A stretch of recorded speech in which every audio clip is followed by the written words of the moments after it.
I am very glad to kick this off. It's 1 o'clock, and to everyone in attendance, my name is Matt Johnson. I'm the Associate Director of Indie and Library Marketing at Kensington. My colleague Larissa Ackerman is here. She'll be monitoring the chats and the Q&A. So for all in attendance, if you do have questions for our authors, put them in the chat and we will try to get to them in the latter half of this event. And without further ado, I want to introduce our panelists. First, I will start with Denny S Price, whose book, In the Face of the Sun, is going to be published in May 31st, 2022. Actually, I'm just going to share my screen. Oh, May 31st is a new date. It's actually April 26th. April 26th. I'm sorry. Oh no, that's okay. It is April 26th. It is, but it's a May. It is a May book, and this is the cover right here, and you can see it in Denny's background. And Denny, I am going to stop talking and giving out the wrong information so that you can introduce yourself. Hi, I'm Denny S Price. I am the author of Wild Women in the Blues, and my next release is In the Face of the Sun, coming April 26, 2022. You don't want me to keep talking, or do you want me to keep talking? I can definitely. Oh, please, yeah, please keep going. Give yourself a couple of minutes. Okay, well, In the Face of the Sun is my second novel, and I am very excited about it, but it's also like what they call the sophomore novel. And so it might have taken me upwards of 6 years to write my first novel and 18 months to write the second one. So it's definitely a different experience as a contracted author to do that. And it's thrilling and scary and exciting and all of those things. In the Face of the Sun, I am a huge fan, when I used to travel a lot, of hotels. And I traveled extensively throughout the US, the kind of work I was doing, as well as through some cities in Europe, London and Rome and places like that. And I liked staying at old hotels. So once in 2017, I was in Los Angeles for the LA Film Festival, and that happens in Culver City. And the Culver Hotel is a lovely, gorgeous old hotel built in, I think it opened in 1924, around that time period. And on the second floor of the hotel, they have sort of a little history room. So I wandered into that room, was reading some information, and learned about a hotel called the Hotel Summerville. I'd never heard of the Hotel Summerville. And what really attracted my attention was the fact that the hotel was built by African Americans for African Americans. It was a luxury hotel, the first of its kind in the Los Angeles area. And what made that so significant is that African Americans in the 20s could not stay at the other hotels in the area. So I said, oh, wow, this is amazing. So let me go see what's on the corner of 41st Street and Central Avenue today in 2017. Well, the hotel is still there. At the time, it was a senior living facility. I fell in love with the place. I was standing outside because I didn't have any keys, but this older woman came out and she said, "What are you doing?" Because I was just like taking pictures and doing some crazy things. And I said, "Well, I'm an author." I wasn't even published yet, but I'm an author. And she said, "Oh, somebody should write about this. Come on in." So she showed me around every place, every nook and cranny in the place. And I have photos, and I just fell in love. So that was my 1928 story, how inspiration, I will say. Now, in 1968, I have to credit my mother, my late mother, because she had a Ford Mustang that she wouldn't let her children get into. And that's why the car is so memorable. I was never inside that car. And so my story, In the Face of the Sun, takes place in 1928 Los Angeles and 1968 during a road trip from Chicago to Los Angeles. And the characters in the story are face some, of course, the times themselves with discrimination and things of all of that. But it's also a story really about people and family and how those secrets and strained relationships can be untouched for as long as 40 years, and then they come back into play in a very impactful way. So I'm hopeful that readers will enjoy, and the librarians and booksellers out there will take a look at it. I think I did 3, 4, 5 minutes. Thank you, Denny. That was wonderful. Thank you. Matt Cain, your novel is, oops, hang on one second. Your novel is The Secret Life of Albert Entwistle. And it is publishing at the end of May on the 31st. And why don't you give us a little introduction about yourself and the book? Absolutely. Thanks, Matt. In case anyone can't tell, it's evening here. I'm the only one of the writers who's outside the US, I think. I'm in London. My name is Matt Cain, as Matt said. I'm in London, but my book is actually set in the north of England, near the city of Manchester, but in a kind of rural area, which is where I'm from. I actually don't have a copy of the US edition, but I have got the British one, and I also have got the German one, and I've got the Italian and the Dutch one somewhere, but I can't find them. But yes, it's very exciting to be published in the US. I really hope readers there, librarians, are going to respond positively to this book. It's called The Secret Life of Albert Entwistle. It's about a shy and lonely and secretly gay postman who has a series of life crises that prompt him to turn his life around. He wants to be happy, basically. He's in his 60s. And to do this, he knows that he needs to delve back into his past and confront an unresolved trauma and track down his lost love, the love of his life, a man he hasn't seen for nearly 50 years. I'm not going to reveal too much about the plot, but I will say that along the way, Albert learns to love his true self. He engages with his community. He makes some unexpected friendships with people he thinks he didn't have much in common with, but he finds out he actually does have a lot in common with. And after the horrible few years that we've all had, possibly some people are still having, I really hope the book inspires readers to get out there and make the most out of life. If they have any unresolved dreams and ambitions, I hope it makes them realize that now's the time to pursue them. The book's motto is, it's never too late to start your life's big adventure. So that's what I'm hoping people take from it.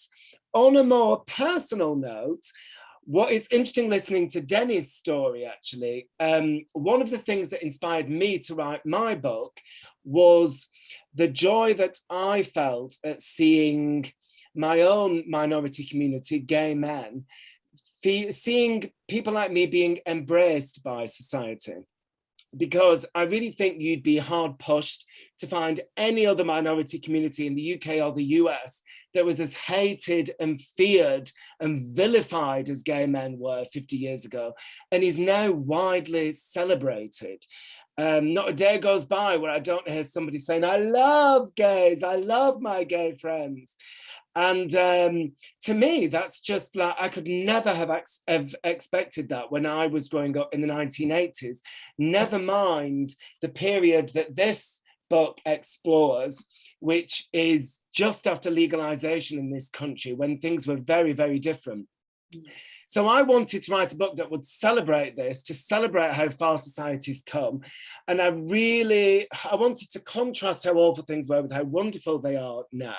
And I wanted everybody reading it to feel good about the part that they've played in changing society, in improving things, whether that's just accepting colleagues at work, co-workers, or members of the family, or neighbours.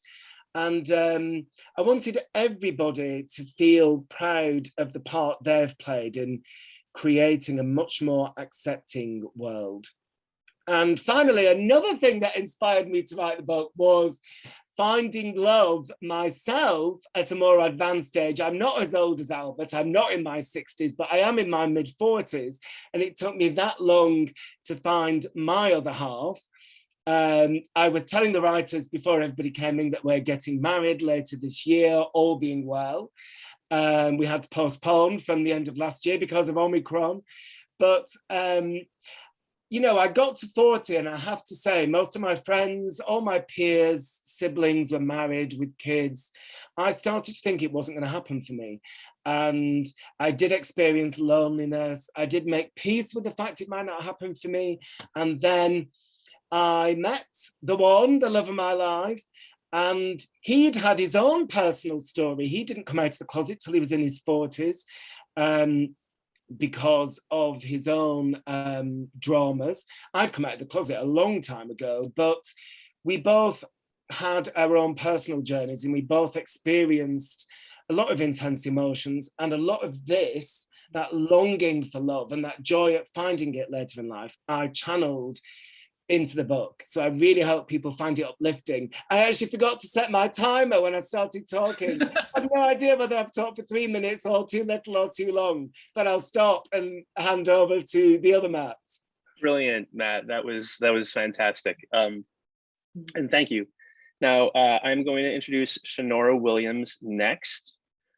Her book, The Wife Before, the cover is shown here, will be pubbing June 28th. And Shanora, take it away. Ooh, okay. I'm not very swell at talking about my books without spoiling them. So The Wife Before is actually my second thriller. Well, I would say this one is more suspense, like domestic suspense, domestic thriller type. It's about a woman named Samira who ends up getting married fairly quickly to this man named Roland, who happens to be a pro golfer, or kind of like an ex-pro golfer. He's kind of been like blacklisted from like the popular celebrity type guy, but he's, I guess would say similar to like Tiger Woods in a fictional sense. He's just in that level, but he had like a bad thing happen to him. And that bad thing is that people think that he murdered his first wife. So she doesn't realize, she doesn't know the story until after she meets him. And then when she realizes it, she's like, wait, what? And then, you know, she doesn't believe that he did it. So she ends up marrying him, moving to a different state with him in the middle of nowhere, mind you. Okay. And it just kind of brings out a whole slew of issues because she finds these journals from the first wife that the husband didn't know about. And the journal kind of explains things in her perspective before she died. And so it kind of brings a lot of drama and tension in their marriage. And she's not sure what to believe, but she wants to get to the bottom of it. So it's a lot of suspense and a lot of on the edge of your seat type of content for this book. I had a lot of fun writing this one though, because it was just, well, I will say I was under a lot of pressure because I had just had a baby after I was like close to finishing it. So I just had my son and I knew I only had like a couple months to finish it, but it was like a story that just kept talking to me. And I was like, okay, we got to get this out. So I just kind of just quickly ran through it and it turned out to be better than I thought. I mean, you know, I'm biased, but I mean, for me, it turned out to be better than I thought it would be, but I actually really enjoyed it. I don't want to say too much about it because I don't want to spoil it, but I will say that these characters, Samira and Roland, are featured in the first book, my first thriller, which is The Perfect Ruin. And that one is, of course, it's out right now. So they are featured in there as two side characters. So I think if you meet them in that book, you'll be curious to know what happens in this book. So to not spoil it, I'll leave it at that for that. That's terrific. Thank you, Shanora. Diane C. McPhail, her next book with Macmillan is The Seamstress of New Orleans. Here is a cover here. That will be published on May 31st, along with Matt's. And Diane, take it away. Hi, everyone. I'm very delighted to be here. I've been practicing, and now I'm thinking, why did I do all that? I just talk about this. My book is historical fiction, and it is obviously set in New Orleans around Mardi Gras.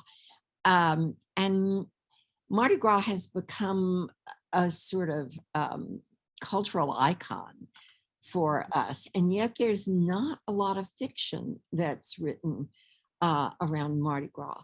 The setting for this historical fiction is the year 1900, and that turn of the century was a time of immense change. There was a great deal of social change going on. There was invention. There was the coming of the horseless carriage, innovation of all sorts. And on the women's side of things, there was the rise of a movement that had been going on, but began to take more shape towards female empowerment, suffragism, and the vote. And in 1900, Mardi Gras was not what we think of today, with all the parades and throwing the beads and all the street parties. It was marked by very elegant balls that were put on by very exclusive men's groups of high social standing called crews. And there were not that many of them, not like today. And the Seamstress of New Orleans is based on actual history of the first ever all-female crew who call themselves Les Mystérieuses, the mysterious ones. It was a year that a group of women decided to form their own crew and take advantage of leap year, when women could turn the tables on men. We even have a story, not in my book, but of a woman in New Orleans who asked a man to marry her. That's not in the book. But so these women decided to give their own ball and turn everything in reverse on the men. And the story relates to two women, one from New Orleans. She's on the lower end of the high society, and her husband has recently died of rather suspicious and gruesome death, leaving her widowed and at the mercy and threat of the Black Hand, which was the organized crime syndicate of Storyville.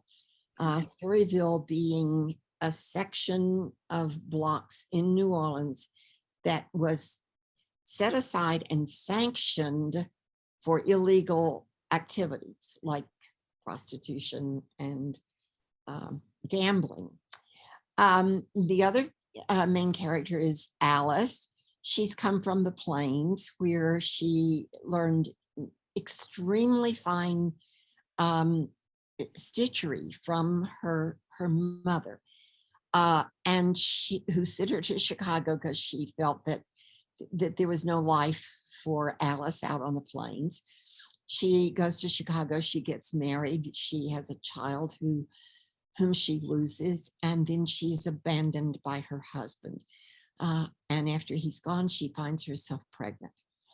And in the treacherous, icy, severe cold of Chicago, she decides to flee south and finds herself in New Orleans. So fate brings these two together in a meeting of mutual needs. And the creation of a magnificent ball gown that is not just a dress, but it's a gown that becomes symbolic of women's strength, of the growing bond of deep, deep friendship, close to kinship of these two women, their process and resilience in the face of grief, and a path towards greater independence and the development of a life of their own and in community with other women. So that move towards empowerment. And even though it seems that a dress and a ball may not be what we think of as empowerment, it was indeed exactly that. So if you have readers who have responded to Susan Meisner's The Nature of Fragile Things, Madam by Carrie Lynn, which is a story of a young woman in Storyville, Deb Spira's Call Your Daughter Home, I think those readers this story will be a perfect fit for those readers. So I hope you'll take a look at this and that you and your readers will enjoy it immensely. Thank you. Thank you, Diane. That was very well said. Up next is Yamile Saied Mendez, whose book is Twice a Quinceanera. And I cannot remember the exact pub date for this, Yamile, I'm sorry. I believe it's in July. July 26th. That's correct. Okay. Take it away. Hello, everybody. Like Matt said, and I think my internet has been wonderful until now. Can you We listen? can hear you. Okay, good. I just got a message. Your connection is unstable. I'm like, no, Mercury retrograde attacking me. My name is Yamile Saied Mendez, and I was born and raised in Rosario, Argentina. And I moved to the United States when I was very young to go to college. And I've been an author for a while. I've been writing children's books mainly and YA books. My 2020 YA Furia was Reese Witherspoon and a Reese Witherspoon book club selection. And Twice a Quinceanera is my adult debut. I was writing Twice a Quinceanera during the first pandemic, while I was super anxious about what would happen to my books being published in 2020. So it was a way for me to escape into a world of fantasy and fun and family. And I added all of my favorite things into the story. In Twice a Quinceanera, you will get to meet Nadia Palacios, who's almost 30. She's an overachiever daughter of immigrants.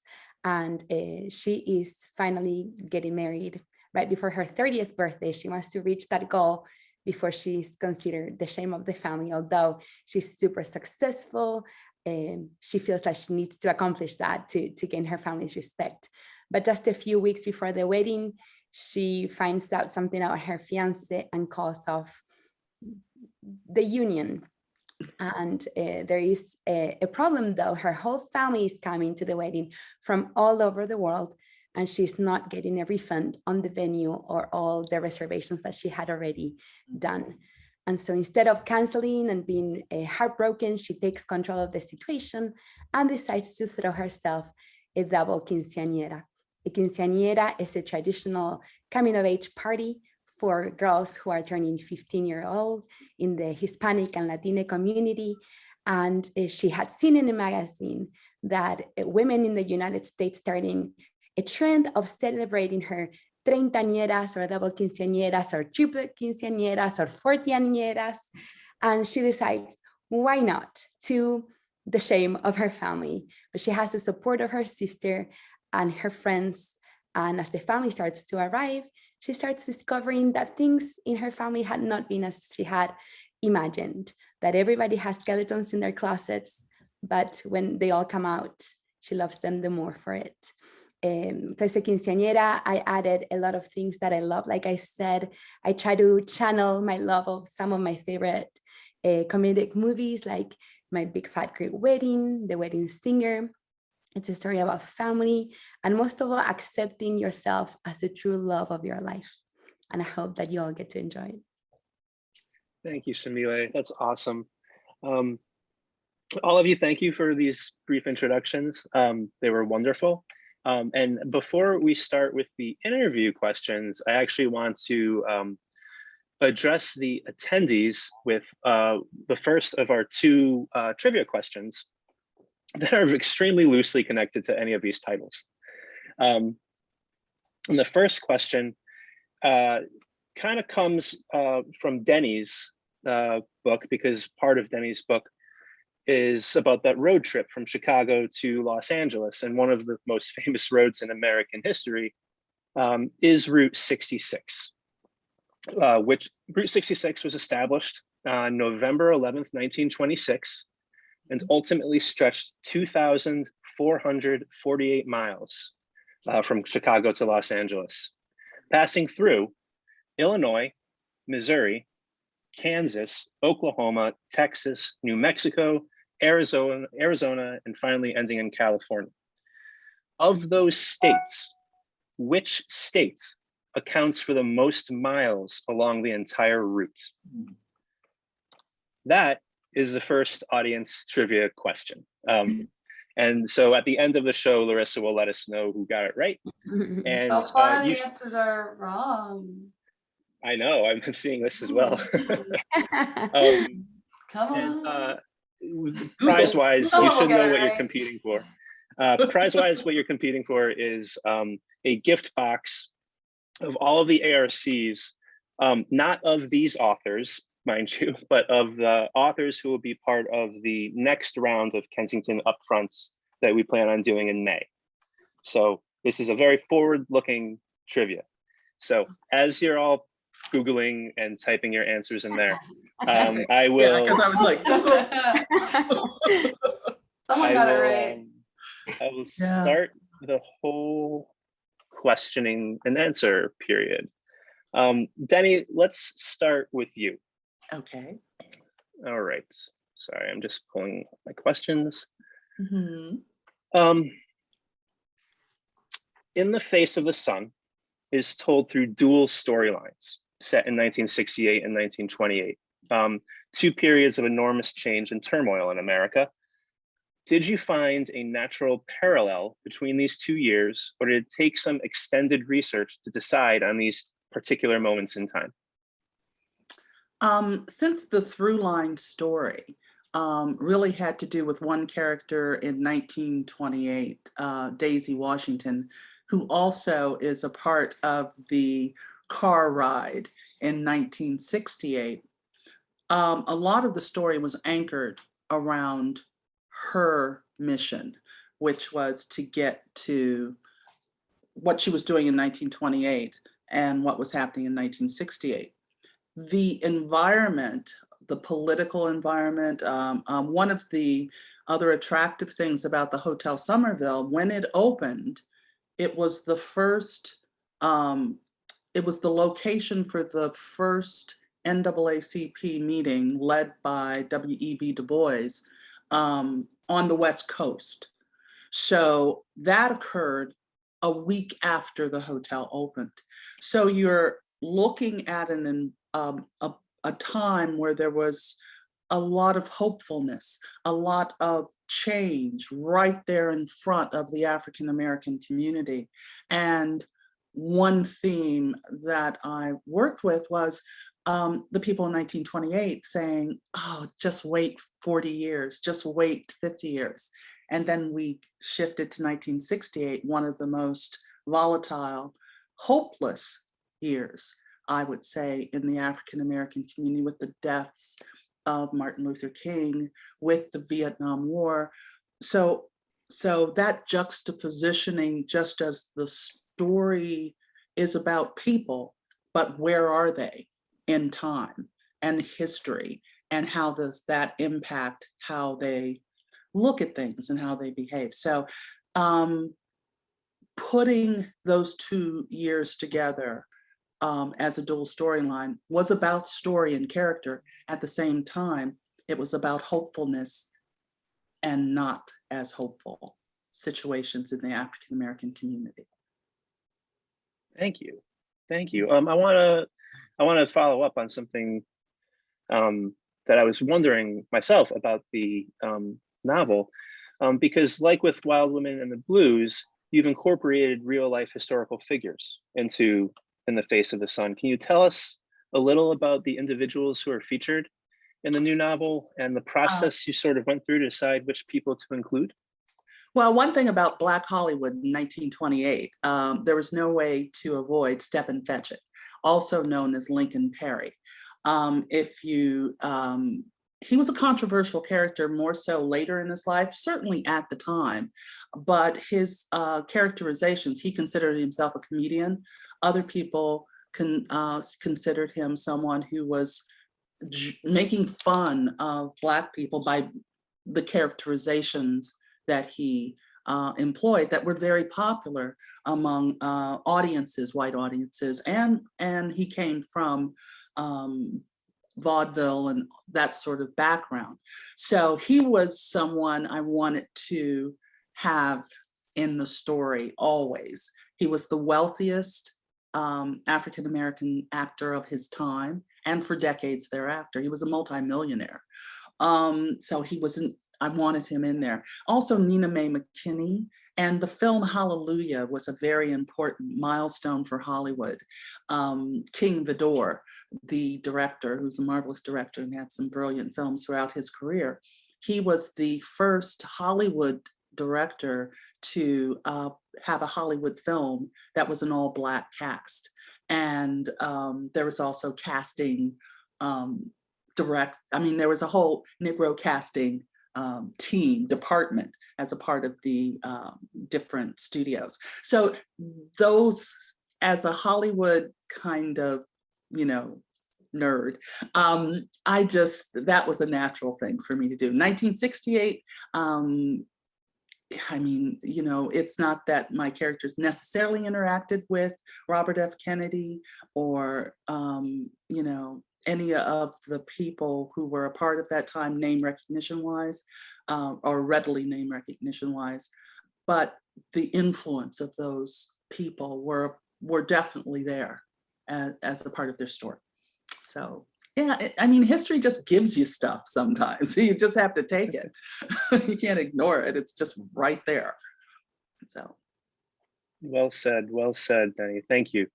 Matt, you had said that The Secret Life of Albert Entwistle is partially influenced by your fiance, who didn't come out of the closet until the age of 44. Can you tell us more about this whole real life experience shaped what you put into Albert's in the novel? Well, actually, I had already started writing the book when I met him. I'd read a book, I don't know if it was a big hit in the States, called Eleanor Oliphant is Completely Fine.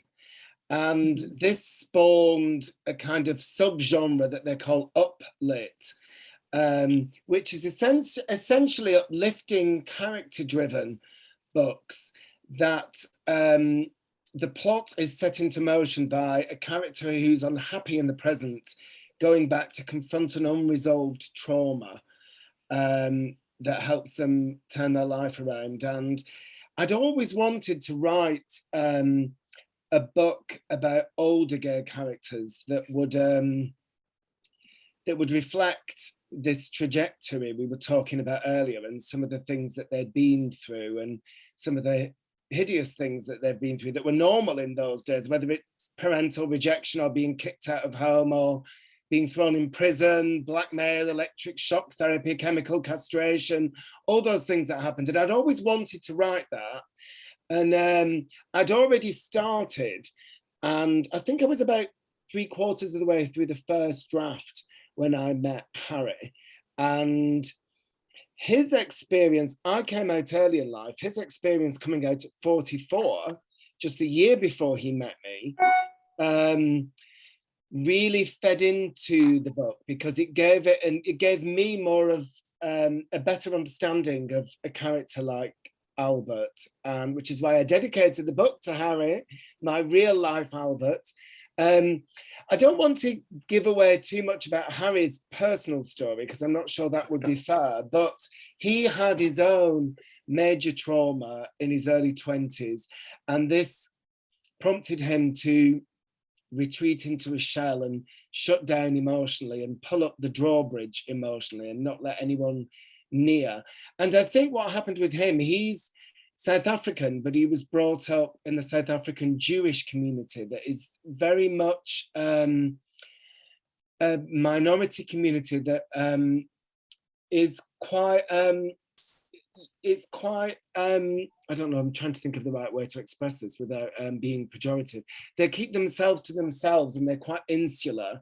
And he basically, in his community, didn't have any gay people that he knew. And the handful of people that he saw in the media or in everyday life in South Africa, they were the very loud camp ones who couldn't hide it. And Harry isn't like that at all. So he'd look at these people and he'd think, oh, I fancy men, but I'm not like that. So I can't be like them. I can't be gay. And I mean, we're talking a long time ago when understanding of our identity and sexuality was very different to what it is now. And I thought it was interesting that we talk within the gay community about having passing privilege. And this also comes into play with other minorities. I didn't have passing privilege. I am obviously gay. So that got me into all kinds of trouble when I was growing up in a working class town in the north of England, as you can imagine. But it did mean that I had to come out early. I had no choice in the matter. Those men who don't have passing privilege, in inverted commas, like my character Albert, like Harry, do have the chance to stay in the closet. And actually what happens if you come out later in life, it can be a lot more complicated. There's often collateral damage along the way. People often get married. My Harry didn't. But you know, you've told more lies to people and it's quite difficult to unpick that sometimes. And basically you can end up being lonely and not having the emotional bonds that I was able to build up after coming out. So yes, I can't remember what Matt's original question was. I've started talking about passing privilege. I'm not sure it's a privilege, but yes, I was inspired by the love of my life. One really quick follow-up question to that, because Albert comes out after much of his life has passed. Personally, would you rather let sleeping dogs lie, or do you think there is more value in sort of seeking out to resolve those unresolved traumas? Oh, interesting. Well, in the book that I was talking about, Eleanor Oliphant, and in Albert, they can't move on until they have. And I think there is a difference between old relationships that haven't worked out and letting those lie, and ones where there's unfinished business. And in Albert's case, they were cruelly torn apart, and the way it ended, he regrets his part in something, which I can't tell you about because you get it through a series of flashbacks as it goes along. I think if there are regrets, if somebody needs to make amends, I think absolutely go there, because it's just better for everybody involved. I think but in other situations, closure and letting sleeping dogs lie can be a better policy, just not in this one. No, it comes on a case-by-case scenario for me. Thank you, Matt. Now, Shanora, I want to ask you about the wife before being a new contemporary and multicultural take on the novel Rebecca by Daphne du Maurier. Can you tell us about the impression Rebecca had on you the first time you encountered it, and how it inspired you to write this new book? I feel like that's a funny question because I never even heard of Rebecca until after I wrote the book.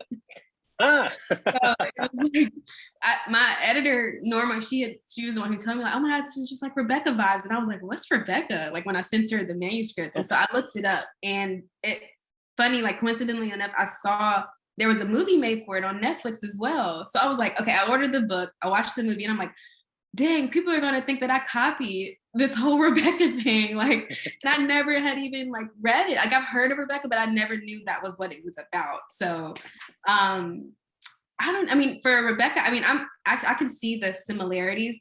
I do like that I was able to set it apart with the multicultural cast, I guess, like with having Black characters. It does have the same vibes, like it's very eerie, very sort of gritty. There's a lot of secrets in it, which I think, and you have to figure it out as you go. I do like that about that. But I don't, yeah, like when it came to the Rebecca thing, like I kind of was just like thrown off because I was like, I never had read it until after I had wrote the book. So I always thought that was funny. But I think it's really cool though that they can like compare it to that. It feels like an honor because I'm like, this is like a classic. And I mean, I'm only 28, y'all. So I hope that doesn't like make people feel like, so I'm like, I'm still like learning like the good classic literature and stuff. And yeah, it's just, I don't know. Yeah, it is Gothic. I saw somebody say Gothic. It does have a Gothic touch to it, definitely. Yeah. okay. And one other question right now. So your previous book, The Perfect Ruin, brought attention to issues of mental health for women of color. And The Wife Before now spotlights the important topic of houselessness, financial insecurity, and relationship abuse. And these are both books with like gripping thriller, suspense, page-turning vibes, for lack of a better word. So my question is, how did you come to decide that you wanted to incorporate these more serious issues and concerns into what are really, engaging page turners? I mean, I've always been more of like a realist author, I would say. Like I kind of like to incorporate things that have happened either to me or to people that I know into my stories. Also, a lot of it is just a lot of trauma that happens to Black people in general that I learned, like from watching my family, watching the generations before me, and even the generations younger than me. It's just a lot of that is mixed up into it. And I actually started to get into more of like the mental health after I had my first son, because I didn't realize it was such when I grew up, mental health wasn't ever talked about in my family. So when I started to get into it, I started to go to therapy, and I realized how impactful it is to actually talk about the things that you went through instead of bottling it in. And I've learned that when you do bottle it in, it causes a whole slew of issues down the road between your relationships with who you marry or who you're in a relationship with, your children, which is the main reason why I was like, I need therapy. I need to speak to somebody about certain things. And I just took that in The Wife Before, especially because there's a character in there who never resolved her trauma, and it shows off of the way that she acted, the way that she kept secrets. I've always found it fascinating that like what people have hidden within themselves, like how things they won't ever say. And you're like, wait, what? Like you do a double take. Like, it's like, and then when you find out, it's like, you could never believe it because you think this person is one way, but they're really not. And it's just a cover up of all that trauma, all their, the past, the skeletons has just been locked in. And suddenly I think you reach a point where you have to let it out somehow, or it has to come out somehow. And I kind of put that into the book. Like I just make it blow up in a way. Like it's, it builds up to that like huge, not a mental blow up, but I would say it's more, I don't know how to explain it, because The Wife Before, of course, the previous wife has passed away, but her trauma still lingers on to the husband, to everyone who she interacted with, and many more people because of, the things that she did in her secrets, even after her death. So it's just kind of like a ripple effect of how things can happen after certain things that you've gone through. And I like to incorporate it in my books because I just feel like it's an important topic, and I think it shouldn't be something that's shied away from, especially for minorities. It's something that many people are nervous to talk about, or they don't like to talk about, or they think they have to be strong or pretend to be 100% okay all the time. And I just don't believe that is a thing. I do think that generational trauma is a thing. I mean, there's a lot of things that happened to my previous generations, like my grandma and my mother, who those things have passed down to me. And I think this is more so like the time of healing. So I just think it's starting to become the norm to talk about mental health. But to incorporate it into a thriller is fun, or like suspense, because it's like, it's just, you can make it as crazy as you want to. And then get all that, like out of there. It's like, oh yes, this is fun. But it's also like kind of scary to think about, because it's just because it's the mental, it's your psyche. And it's like, like what if kind of thing. And I just think that's really fun to write about, like to bring out into the characters and to flesh it out and see how it would be resolved at the end of the day. Well, thank you. That is a lot to think about, and it's a lot to incorporate into a novel. It's tremendous. Well, very well done with it, all of it. Diane, I have to move on to you next. You had said in your opening remarks that the novel is in part, an important part, about female friendship. And so when you were writing it, how did you conceive of Constance and Alice's meeting, and what between them did you want to untangle? And then, how does their relationship reflect on the larger themes of the book? Oh my goodness. Okay, well, I'm sitting here feeling like I could piggyback on everything that's been said in the previous authors talking. And so if you don't mind, can I just diverge a fraction? Oh, please do. Yeah, I want to take up on that. The authenticity of things that with real people.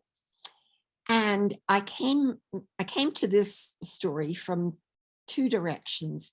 One was a situation that had happened to a friend of mine that had bothered me for years and years and years.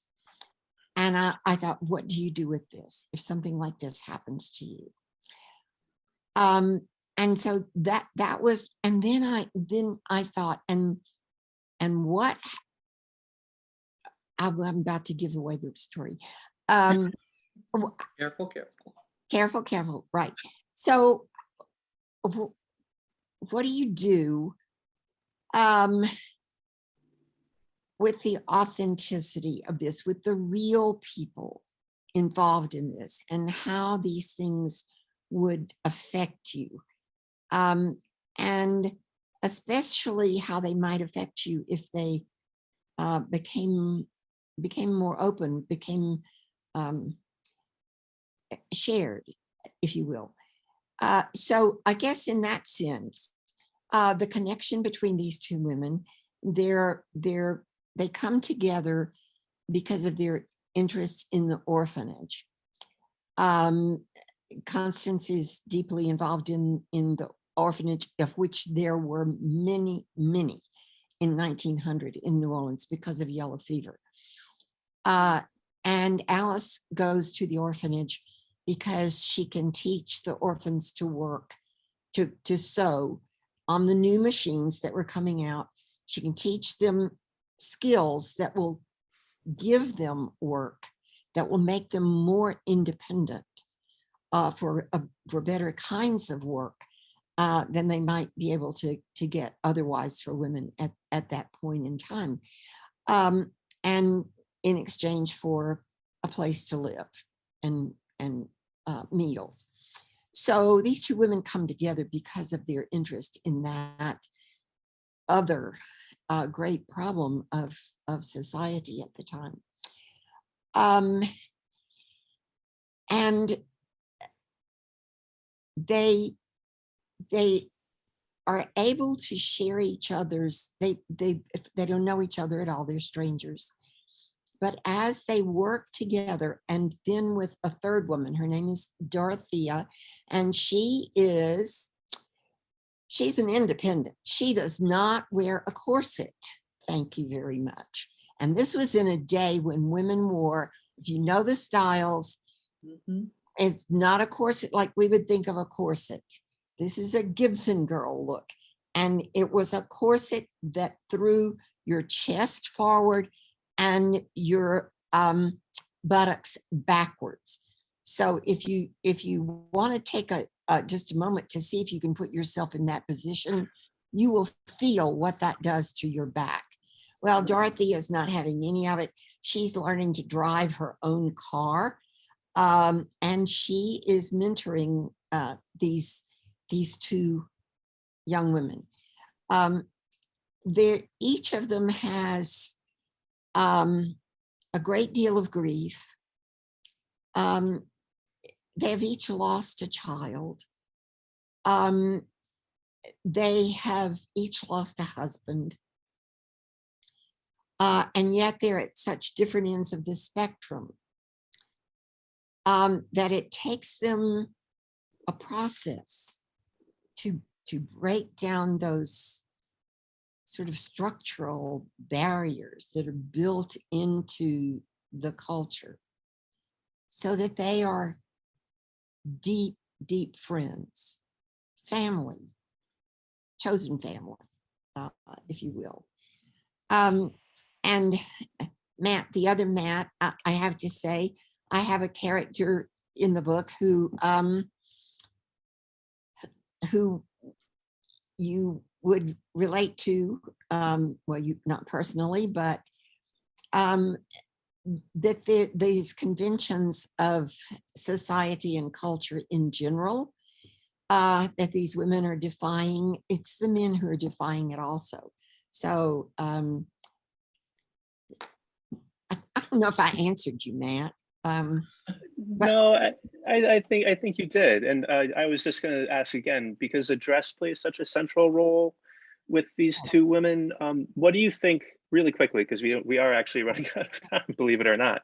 Okay. What do you think the dress means to both Alice and Constance, and is that something that changes from the beginning of the novel to the end?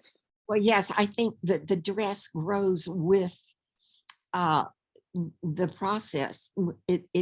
And with Dorothea in there, the elements of it are deeply symbolic. So it goes from just a piece of work, fancy stuff, to things with deep meaning. And some of those symbols are about freedom. Some of them are about women taking charge of major projects when they haven't been given credit for it, like the Brooklyn Bridge.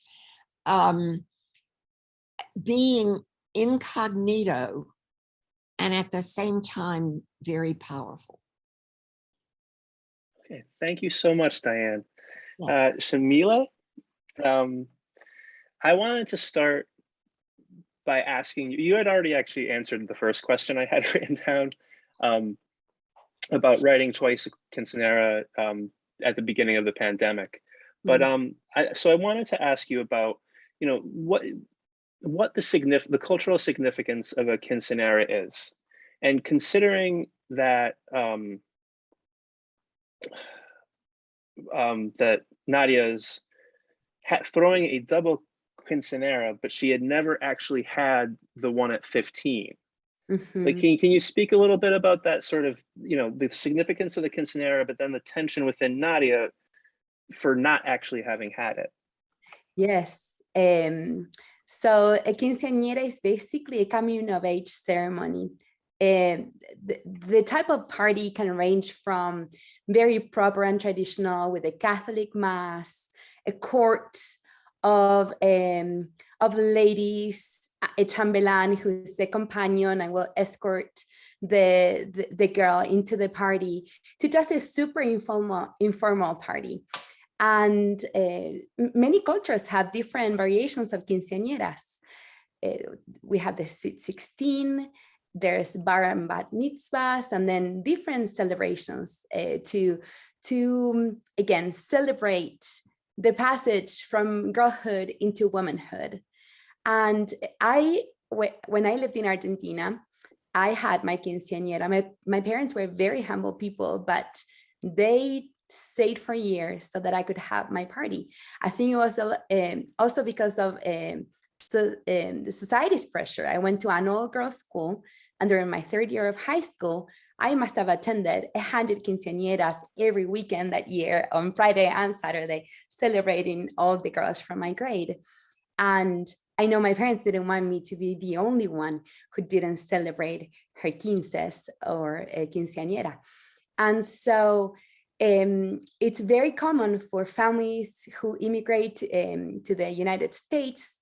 When they come with nothing, they don't have a the support of a social network of real people. And when they arrive in the United States, there are other priorities, education being the main one. And sometimes it's very difficult to allocate funds that are needed for education and everyday expenses into a party that for some people can be considered very frivolous. And but it's actually more than a birthday party. It's a celebration of life. Julia Alvarez, the renowned Dominican author, wrote a book called Once Upon a Quinceañera. And it's a nonfiction book in which she interviewed girls having their quinceañeras here in the United States by girls from all backgrounds. And the main consensus was, like Julia said, that every woman should have a quinceañera, because the outpour of support from your community and your family really sets a lot of these girls up for life. My character Nadia didn't have a quinceañera. She says her parents just always expected the best of her because they had sacrificed so much so that the daughters of the family could have a good future, a good education, and they could be successful. So even when Nadia had been the salutatorian at school, the father said, oh, it's like a second place, and they only took her out to dinner, and she didn't get to have a quinceañera because she had traveled for a school activity, and she had to choose between the two, and she chose school, which she didn't regret. But being older, being a successful lawyer, being financially independent, she realized that she really never spent time celebrating her life and her accomplishments. And not only the career success, but just the success of turning 30 and making it in life and finding a family when they had nobody in a new country. And so all these things came into my mind, and I am very active in the Latina community here in Utah. Contrary to popular belief, our society is so diverse here. And I love attending the quinceañeras. My sons have been chambelanes for quinceañeras, girls in my community. And just seeing that excitement. Girls are not often celebrated in our society. We put a lot of pressure up on ourselves, especially older daughters, I feel like, and especially older daughters of immigrant homes. And just taking the time and making the investment to just throw a party for a girl is a statement in itself, and it's a revolution to celebrate each other. And so I wanted to reflect that in the story. And also something that I didn't mention in my first 3 minutes is that there is a love story all interconnected into Nadia coming into falling in love with herself again, an old love from her past. Well, he turns out to be the owner of the venue that won't return the money for the wedding. And so there is that aspect of finding a love who was the right person in the past, but it wasn't the right time. And the two people growing into themselves until they can be there for each other. And that a little bit like Matt was saying, I feel like in society and media, sometimes we put so much attention into young love and finding that eternal love and true love of your life when you're still young, and that can still happen. I mean, it happened to me. I mean, my husband when I was just barely 20 years old. But it's never too late for real love. And 30 is actually very, very young. And now that I'm way past 30 myself, I think that, you know, people in their 30s are still babies. And so those are things that Nadia had never realized before. And so I wanted to show that sometimes it takes a while to grow ourselves before we can be in a relationship with somebody else, and in a relationship in which we will not bring the baggage from, like Shanora was saying, family trauma and the same cycles of love and toxic love that we bring from previous generations. When we heal ourselves from those cycles, then we can enjoy a healthy and loving relationship with a special other and also ourselves. That's awesome, Yamile. That is absolutely fantastic. And I know it's 2:00, which is when we were scheduled to end, but as with most things with me, I tend to run a little late. So if you don't mind sticking around for a few more minutes, I thought that we could ask the second trivia question of the audience before everyone goes. And then I would ask Larissa to, if there have been any like questions that we can pose to our authors from the audience. So let me just find the question. Okay, so for our attendees, this is like you have to have a quick trigger on this one. Mardi Gras technically refers to Fat Tuesday, but the Mardi Gras season runs from what Christian holiday on January 6th through Fat Tuesday? And this is multiple choice. Is it A, Epiphany, B, the 12th day of Christmas, C, Three Kings Day, D, all of the above, or E, none of the above? So it starts with A, Epiphany, or B, 12th day of Christmas, C, Three Kings Day, D, all of the above, or E, none of the above. And while everyone is responding very quickly, I'm happy to see. Larissa, did you want to chime in with any specific questions? Yes, sorry, someone won, so I was just writing their name down real quick. We had one answer that I really liked. I think a couple of you kind of answered this question, but how has our time in the pandemic / quarantine affected your characters or plots? Has our shared experience influenced your stories at all? So whoever wants to jump in. If you have Well, I'd anything to say because of isolation, the kind of isolation that I experienced or am experiencing or whatever, I think that getting my characters to interact was a little challenging. And then there was emotional connection, because for some reason I feel like isolation limits emotions. You sort of stay very close back because of just being on your own or being with the same group of people all the time. So I found that I had to really, the thing that pulls me out effectively is music. And I just rediscovered all sorts of music.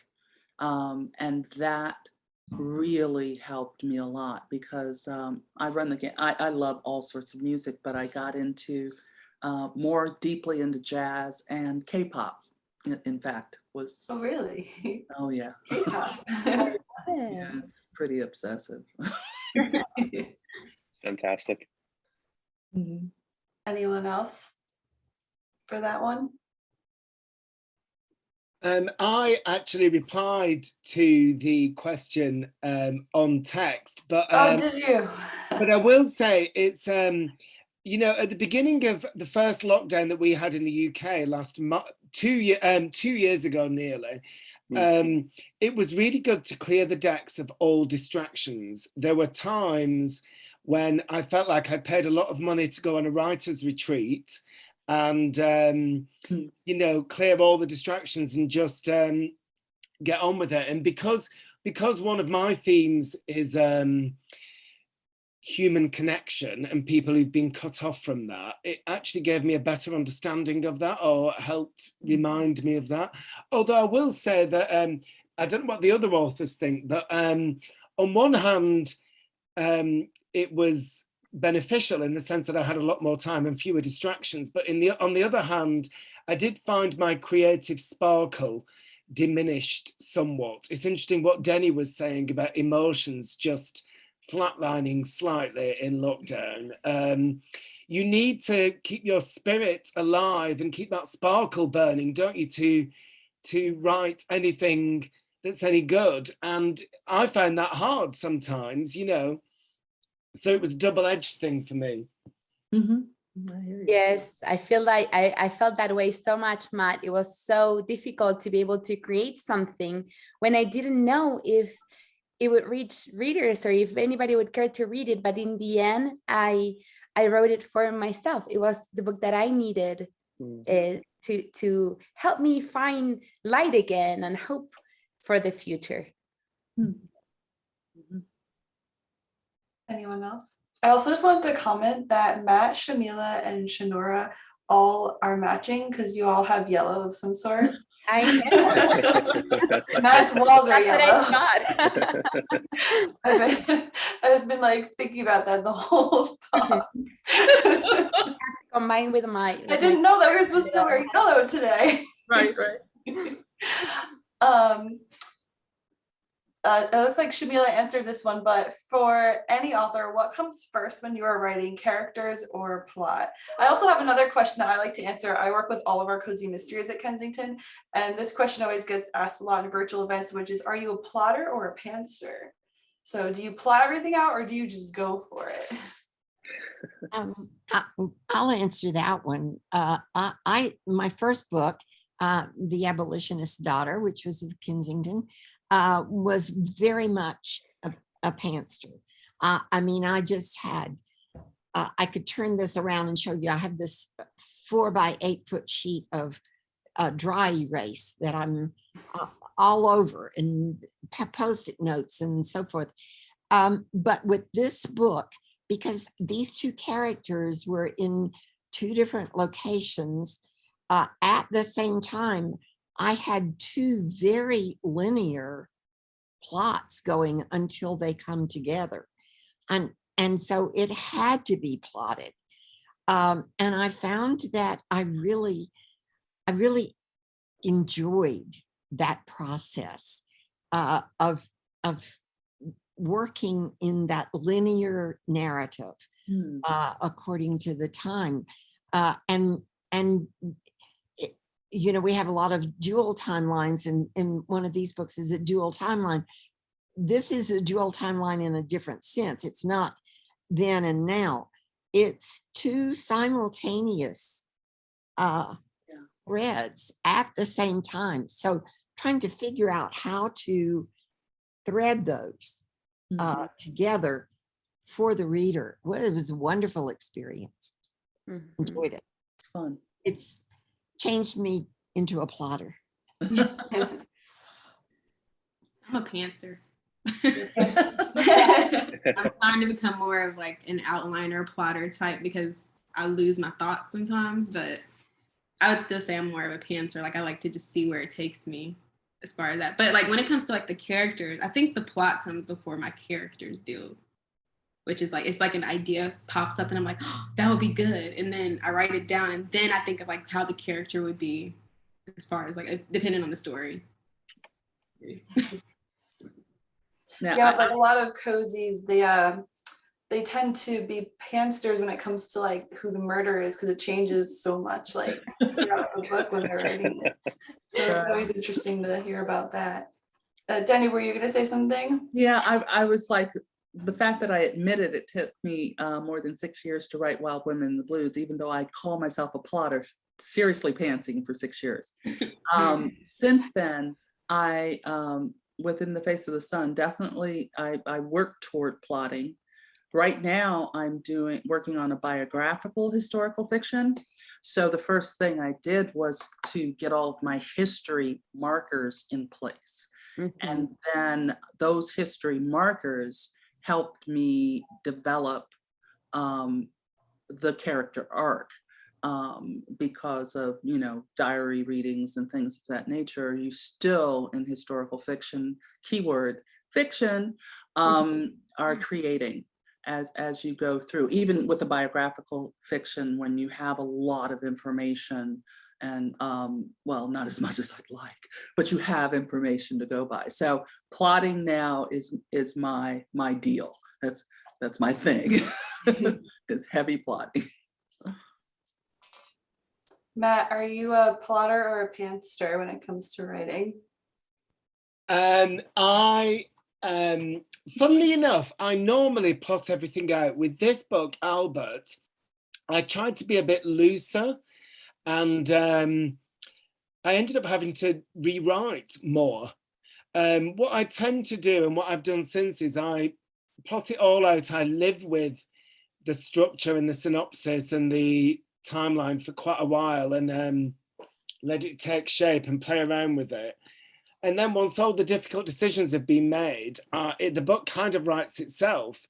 And actually making changes that are structural, that have consequences far down the line, and you've got to unpick so much stuff, is really tough. So, and actually sometimes I plot things out, and then when I'm in the moment, I think I'm going to be spontaneous and go do something different to what I planned. And it always turns out to be a mistake. On the level of structure and plot, as long as you're not rushing anything, if you plot it out and then you live with it for a while, it's going to be as good as you can get it before you start. I just find I think if you want a plot that's taut and a pace that really rattles along, I think certainly for me, I have to plan it out in advance. Yeah. Yamile, how about you? I'm a little bit of both. And like Matt said, I have my synopsis and my plan like a map. In the olden days, we used to print out the map quest. And the fastest route to get somewhere. But I'm an adventurous driver in real life, so I always take detours. And yes, maybe it's not the fastest way, but the vistas, the things that I discover about my characters and myself, even if those details don't make it onto the page, really change the story. So it's not the easiest way to write, but it's my process, and I've come to accept it now. It's a little about the journey and the destination. Yes. That's awesome. I think that we need to start wrapping this up. We're already about 12 minutes past our expiration date. Larissa, did you want to say who won our 2 trivia questions? Yes. So Christina got the first question right about Route 66. The answer was New Mexico at I think it was 487 miles. Oh my God, I remembered that. 487 miles. So Christina, congratulations. And for the Mardi Gras question, the answer was all of above, and Deborah Walsh was the one to get it first. But a lot of people got that one right immediately, or pretty quickly. So, but she was the one that snapped it up first. Congrats, Deborah, if she's still here. We'll see. Larissa, thank you for helping, and it's always good to see you. We haven't even met in person yet since I started working here. It's just been over Zoom. So, and Yeah. to Matt and Denny, Shanora, Yamile, and Diane, thank you so much for joining us and talking about your books and what you try to put into them. This was really pretty special, and I look forward to seeing all of you again, and hopefully it will happen in person sometime soon. And to all of our attendees, thank you for being here. We're going to go through the chat and just see if there are anything that we missed, and then we'll follow up accordingly. Thank you all. Have a great So rest of the be well, day. everyone. Bye, Bye. everyone. Bye bye. Nice to meet you all. Nice to meet you. Bye.